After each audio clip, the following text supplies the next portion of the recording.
What is happening, guys? I am currently driving on my way to pick up a PC for 150 bucks. Got an RTX Quadro RTX 4000, 8 gigs of GDDR6 RAM graphics card. Because who can get graphics cards nowadays? We're going down to this to pull out Quadros to see how they game.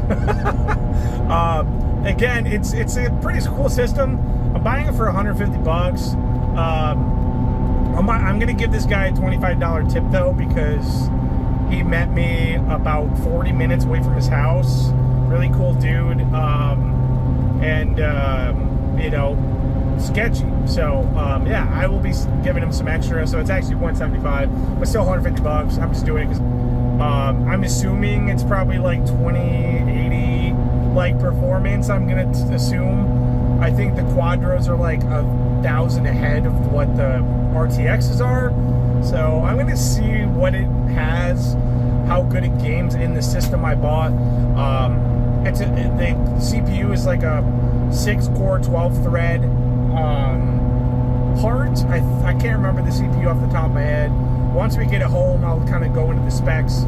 But we'll get that, you know, I'll get the PC ripped apart, re-thermal pasted, see what all the components come with it, and then do some benchmarking. Well, I drove into a fucking storm. This is fucking crazy. My phone can see through the rain better than I can. Holy shit.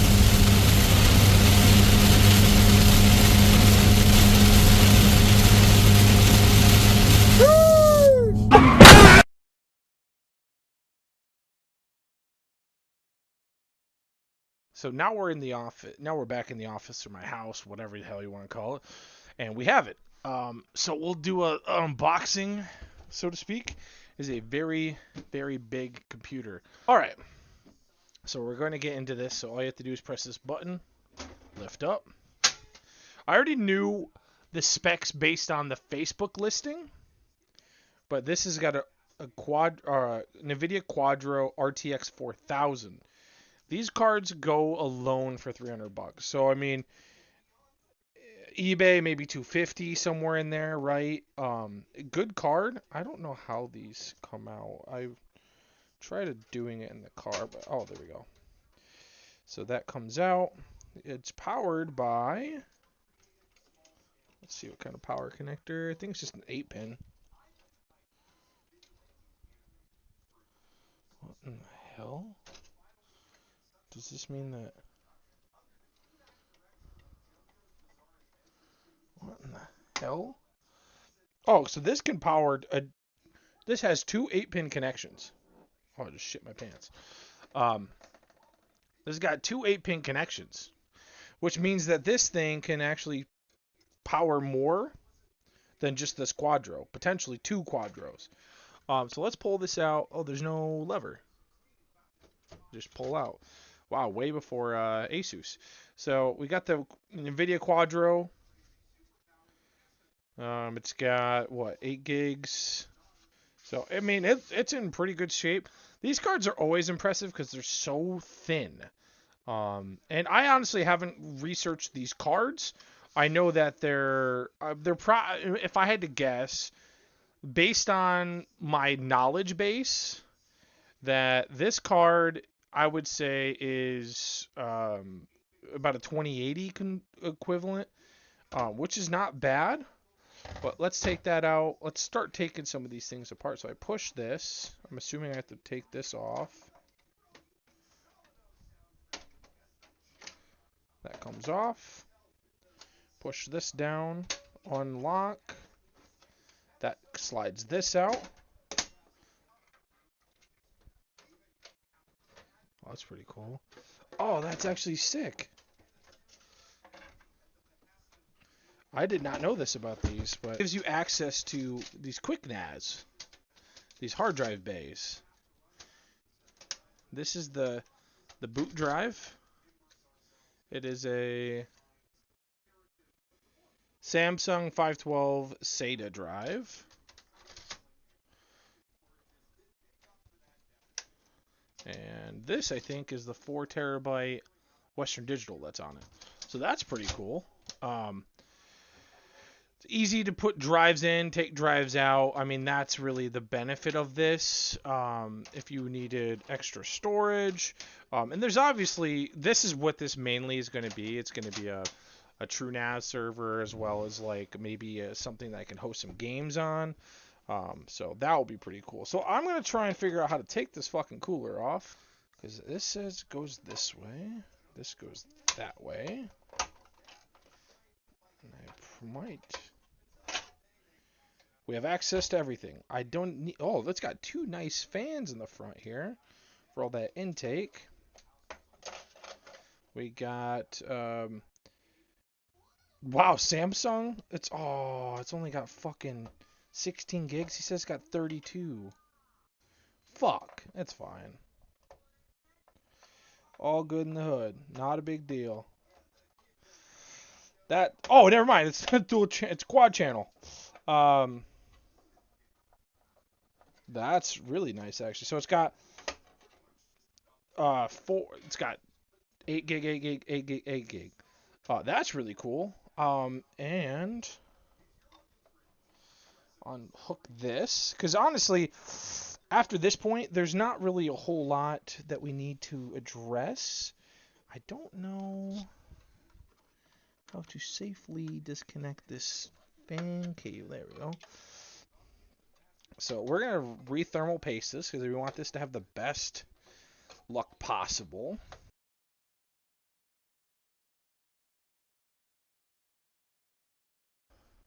Really good thermal adhesion, to be quite honest. And the paste doesn't look that dry either, which is slightly surprising. I figured it would be dustier and crustier than my mother's vet. It's an Intel Xeon W2235 at 3.8 gigahertz. It's got 6-core, 12-thread, 32 gigs of RAM. So if like we weren't benefiting from the 32 gigs of RAM, we could take this out, reuse the RAM in a different computer. I'm just that's the way I think about stuff sometimes. So honestly, thermal paste is probably fine, but I always like to check that whenever I get a computer, is make sure that the thing isn't like dying. But yeah, so we'll make sure that's nice and dry. We'll go through over it with a little cotton ball just to make sure it's all nice and dry. Same thing with the tower. Throw some thermal goop back on there and get her all started up.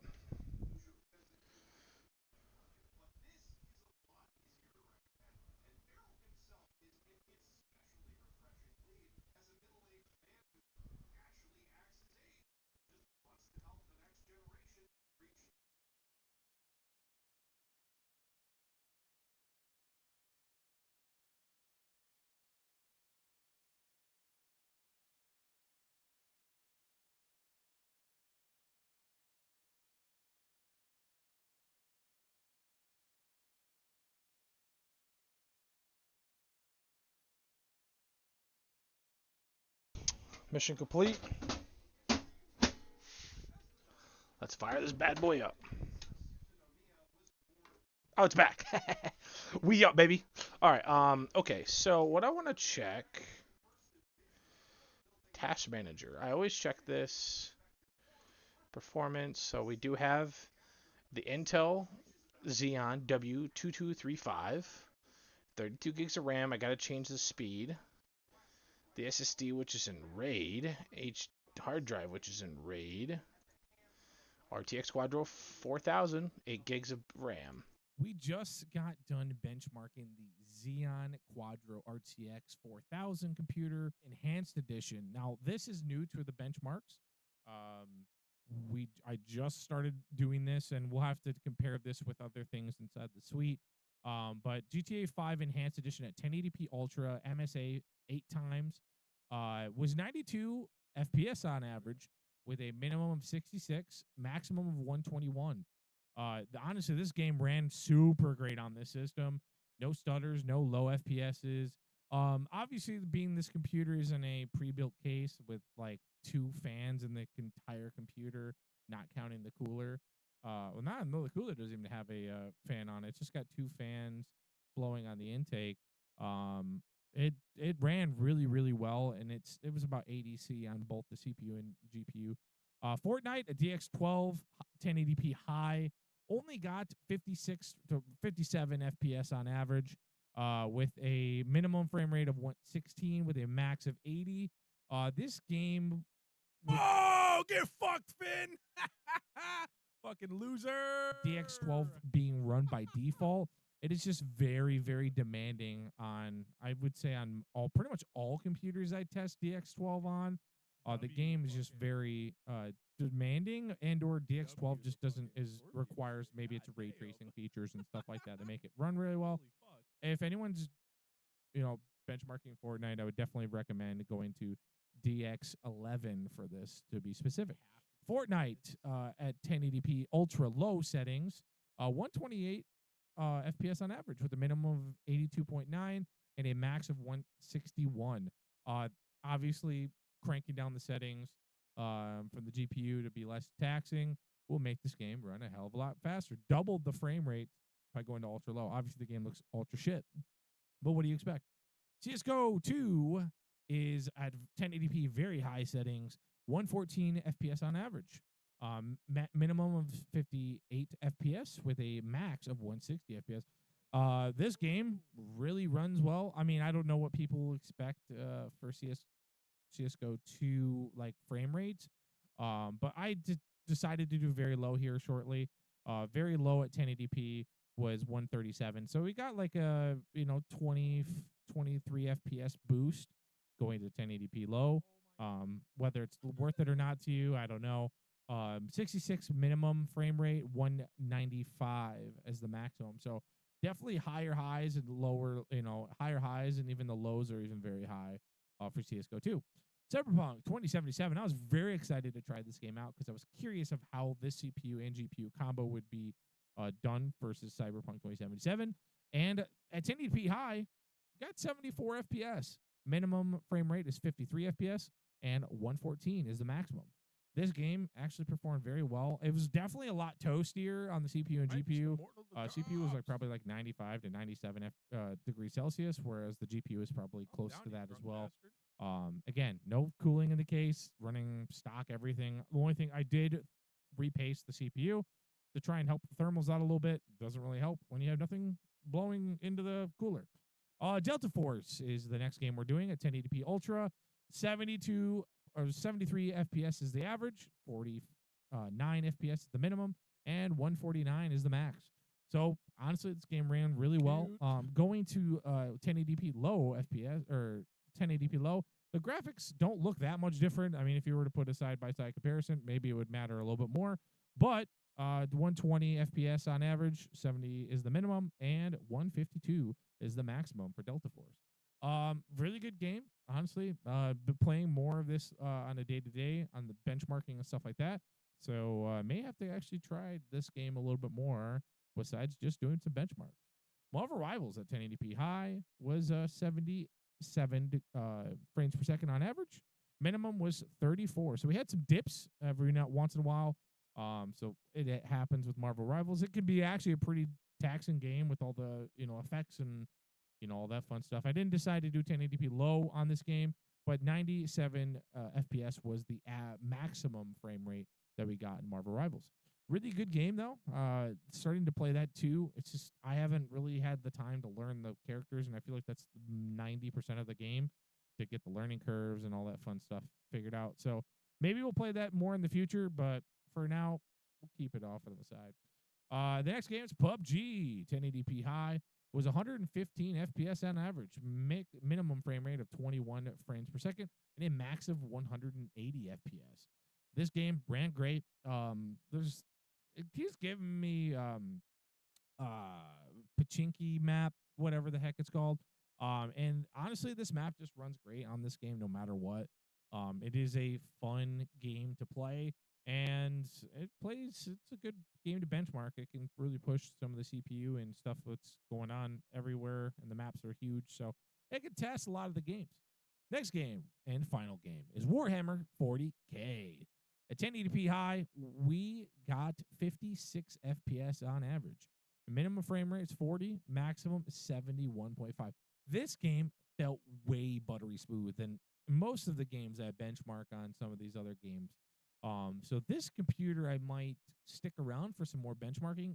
I don't want to go out and buy a 9700 and like a X3D CPU to do some benchmarking. I want to kind of see what the average gamer would do, and kind of see some more out there CPUs and see how they perform.